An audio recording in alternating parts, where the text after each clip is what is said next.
Welcome back to the John, your daily sports dump, where we plunge into the sports world. We are a sports pipeline for breaking news, game recaps, and the hottest takes in the sports industry.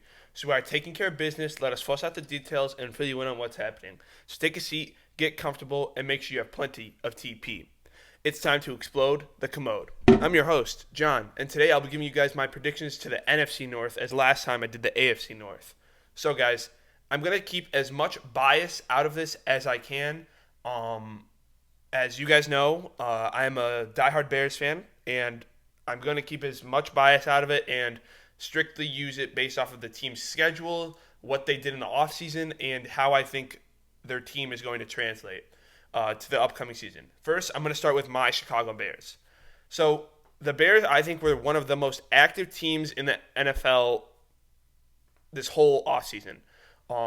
It feels like, and this has been something that I think it's been with the Bears for the past 2 seasons.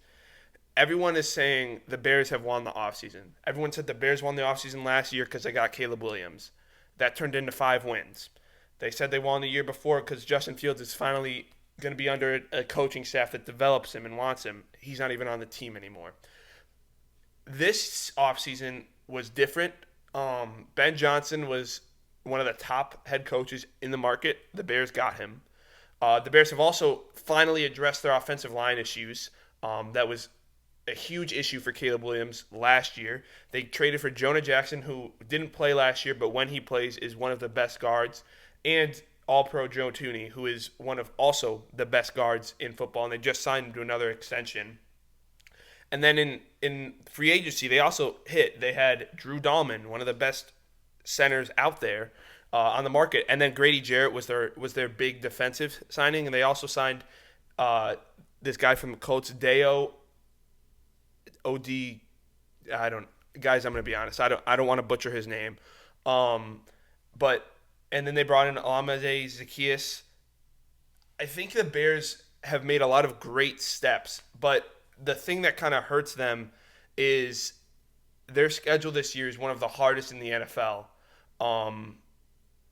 And I don't know how I think Ben Johnson is a great coach. I think he will be a good coach in the NFL, but I don't know if having your first season having to deal with such a hard schedule. And they also had a great draft as well. I forgot to mention that.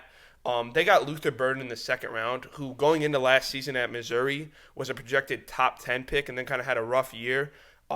So I think that's the steal of the draft. Getting a guy who was projected top 10 pick and then had one bad season in college and then magically fell into your hands in the second round. And then I also like their other second round pick in Ozzie Trapolo. I think he's a great player. I think he's a big tackle who he's competing for the starting job against Braxton Jones. So I'm really interested to see how that goes. But as for my record prediction, I think they could be a 9-8 team. Or an 8-9. I think they'll be sitting right around these 3 records: 8-9, 9-8, 10-7. I think that's right where they're going to be, and I think if they make the playoffs, they're going to be a wild card. I don't see them winning this division, because of the Lions, because of the Packers, and the Vikings and Bears. I think are on the same spheres. Like, they're in the best division in football, so it kind of hurts them. But I don't think they can compete with the top of the division. Next is the Lions. I think the Lions are going to be 14-3. I think, yes, you may see some fall off from Jared Goff, but when you have Jahmyr Gibbs and Dave Montgomery as your running backs as a quarterback, you just need to be average at best. And Jared Goff was playing at an MVP level. That's why they were so great. I have them going 14-3. I think that even though, yes, you lost Frank Ragnow, you lost some guys, but you have such a great running offense, and you have Jameson Williams, you have Amon St. Brown, you have Sam Laporta, you have a great weapons. It doesn't matter that, yes, Ben Johnson left, and that's going to obviously affect Jared Goff, a little bit, but you still have so many weapons around you. You have the two-headed monster of Dave Montgomery and Jahmyr Gibbs. Your defense is great. Yeah, you lose Aaron Glenn, who was the best defensive coordinator, I think, in the NFL last year. But still, this team is so talented, and they didn't lose much. Their big loss was Zadarius Smith, who wasn't that great when he was with them. But and they lost Frank Ragnow. in due to retirement, so that's also a big loss. But they didn't have any key players really leave except for Ragnow, and that's why I'm really confident in this team. Also, Dan Campbell is a great coach. He knows how to rally the troops behind him, and I think that's what that's what this team needs. I think that they need to be sort of pushed by Dan Campbell. I think Ben Johnson was a great coach, obviously, but I think Dan Campbell was the reason why they were so good, is because his players wanted to play for him. And I think that's what you're seeing right now in the training camp clips from Bears training camp. Ben Johnson is digging into these guys. He's making them work. He's making them want to play. And I think that's why he's going to be a great coach. Next, this one's hard for me to tell you guys what I think their record is going to be. It's the Packers. They didn't make any huge additions. Their big additions were Matthew Golden, who they drafted in the first round, and then Mecole Hardman. It was a lot of not great. They also signed Isaiah Simmons, but they released Jair Alexander, who I think is one of the best, arguably a top 5 corner in the NFL. And they didn't make many additions. Now, the issue with the Packers have always been the wide receivers. Do you believe in the wide receivers? I think Matthew Golden will be a good receiver. I think Christian Watson will be a good deep threat. I think Jalen Reed is not a number 1 receiver. He had spurts last year, but he wasn't consistent. I think they're still looking for that number 1 wide receiver. And I think that's why they brought in Mecole Hardman, why they drafted Matthew Golden, why they've signed a bunch of receivers.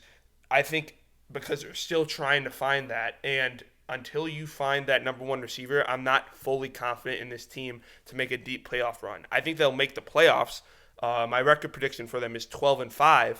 I think they have a very favorable schedule. I think they're also a very good team that is kind of getting under the radar because of how great this division is. I mean, this is the best division in football, and it's not even close. I think all the teams can and will finish over 500.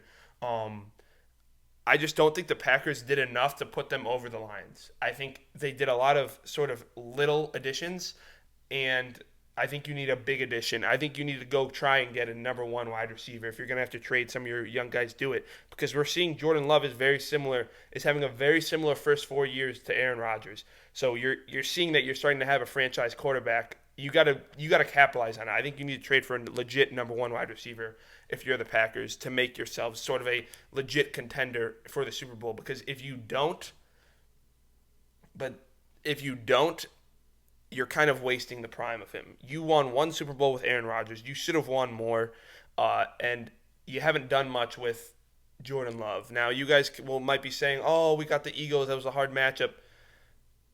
You guys had control over that. If you had won and beat the Bears in that last regular season game, you wouldn't have played the Eagles in the first round.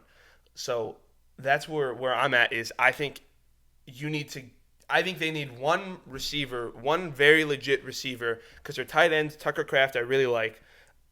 Their O-line is good. Their defense is good. So I think they need a legit 1 receiver, and they're going to be in the top of the NFC for the years to come. Next and final team in the division, the Minnesota Vikings.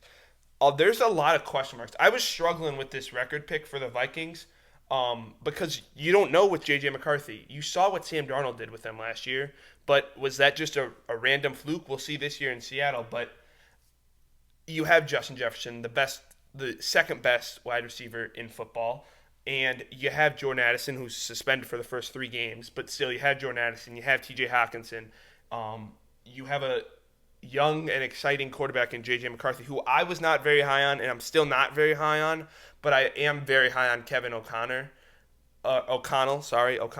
And I think Kevin O'Connell, I mean, we saw what he did with Sam Darnold. Sam Darnold was a terrible quarterback coming into Minnesota last year, started for them, and earned himself a $100 million contract.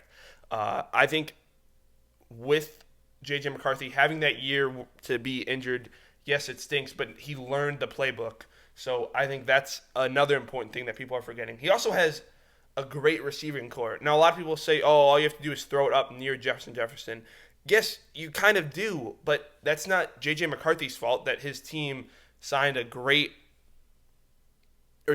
great receiver for him. That's not his fault. He came into that situation. They also did a great job, I think, of addressing their O-line issues. They signed Will Fries to a 5-year, $88 million contract. They also signed Ryan Kelly, who could shore up that center spot, and then drafted Donovan Jackson in the first round. So they've done a great job of addressing their issues. Their issues were their O-line last year.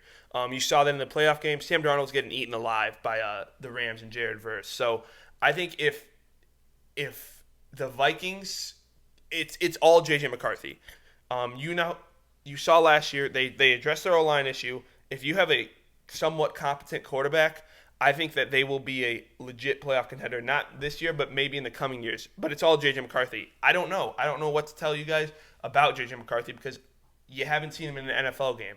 So it's going to come first game Monday night against Chicago Bears.